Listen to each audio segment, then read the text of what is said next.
राज्यसभा सांसद सुब्रमण्यम स्वामी आज रामनगरी अयोध्या पहुंचे। इस दौरान अयोध्या में चल रहे पूज्य स्वामी विजेंद्र सरस्वती के धार्मिक अनुष्ठान में शामिल हुए। उसके बाद रामलला के दर्शन पूजन भी किए। वहीं इस दौरान श्री राम जन्मभूमि तीर्थ क्षेत्र ट्रस्ट के महासचिव चंपत राय से भी मुलाकात की। अयोध्या पहुंचे राज्यसभा सांसद ने राम मंदिर निर्माण को लेकर कहा कि यह हमारा मूलभूत अधिकार है। किसकी संपत्ति है, किसकी संपत्ति नहीं है, उसका झगड़ा जो पहले था। सुप्रीम कोर्ट में कहा गया था कि हिंदुओं के लिए आस्था की जगह है जहां राम जी पैदा हुए, और वह संविधान में भी लिखा है जहां आस्था है उसे कोई ना नहीं कह सकता। इसलिए यहाँ दोबारा मंदिर बनाने के लिए मौका मिला है। ये देश के लिए सौभाग्य की बात है।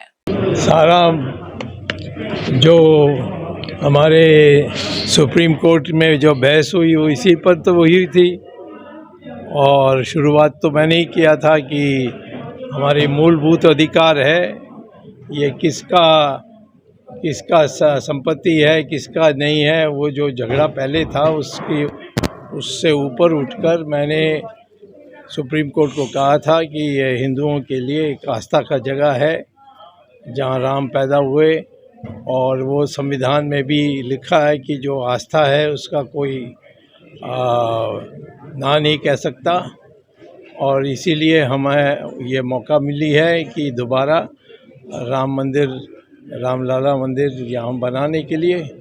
ये तो देश के लिए एक सौभाग्य का विषय है। लेकिन अशोक सिंघल की प्रार्थना थी, इच्छा थी, और फिर उन्होंने सार्वजनिक विश्व हिंदू परिषद की मीटिंग में कहा कि मैं सुब्रमण्यम स्वामी से ही उम्मीद करता हूँ। उन्होंने राम सेतु को बचाया तो वही राम मंदिर भी बनाएंगे, तो इसीलिए मैं आया और एक नया आयाम दिखाई मैंने सुप्रीम कोर्ट को कि यहाँ राम पैदा हुए, ये हमारी आस्था है, इसका कोई चुनौती नहीं दे सकता। तो यहाँ आस्था है तो फिर और कुछ नहीं हो सकती, और कहीं नहीं जा सकते हैं। एक ही जगह है देश में कि जहाँ राम पैदा हुए, वो आस्था के अनुसार यही है।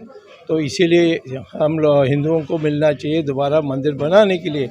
और मस्जिद तो कहीं भी बन सकती है, क्योंकि मस्जिद तो सिर्फ नमाज़ पढ़ने के लिए जगह है।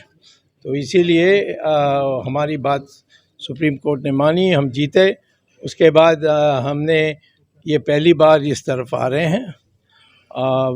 अब ये सारे संचालन तो प्रधानमंत्री कर रहे हैं, तो इसमें मुझे टिप्पणी करने की जरूरत नहीं। कांग्रेस पार्टी है ही कोई पार्टी, वो तो एक विदेशियों का एक गुट है। उसमें बाकी सब लोग एक गुलाम जैसे हैं। वो पार्टी तो उसको कभी नहीं मान सकते हैं। पार्टी तो बीजेपी जैसे, जहाँ अनेक लोग हैं, अनेक विचारों का लोग है, ऐसे पार्टी होनी चाहिए।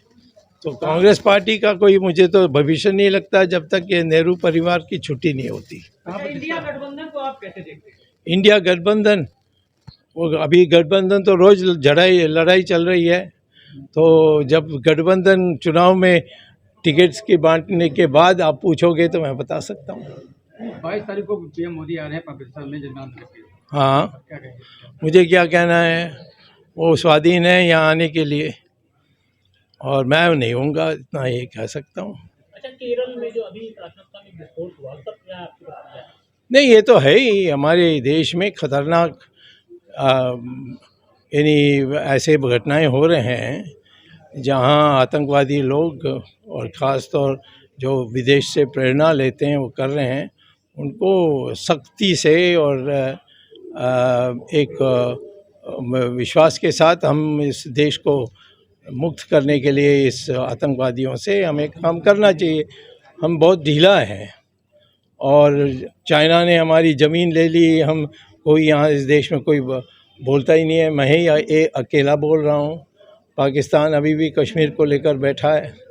तो हमारे देश में ऐसी चीज़ें बहुत हो रही है, परंतु मैं समझता हूँ कि ऐसा नेतृत्व होना चाहिए जो इनको सीधा टक्कर दे सकते हैं। जैसे इजराइल कर रही है अभी हमास के साथ, वैसे मिटाने के लिए जो इजराइल कदम उठा रही है, वही वैसे ही हम भी करना चाहिए। Mehta hospital and IVF centre, Krishnanagar, Mathura. निसंतान दंपतियों के लिए अब एक वरदान। अब क्षेत्र के मरीजों को सुपर स्पेशलिटी सुविधाओं के लिए दिल्ली और आगरा जाने की जरूरत नहीं है। स्त्री और प्रसूति रोग, IVF सेंटर, नवजात शिशु और बाल रोग, सभी प्रकार के हड्डी और जोड़ों के ऑपरेशन, जोड़ बदलना, आर्थोस्कोपी, सारे जटिल फ्रैक्चर का उपचार अब एक ही हॉस्पिटल में उपलब्ध है। अत्याधुनिक अल्ट्रासाउंड मशीनें, laparoscope, incubator, nebuliser, modular operation theatre, pathology lab जैसी आधुनिक सुविधाएं मेहता हॉस्पिटल में ही उपलब्ध हैं। मेहता हॉस्पिटल, कृष्णानगर, मथुरा।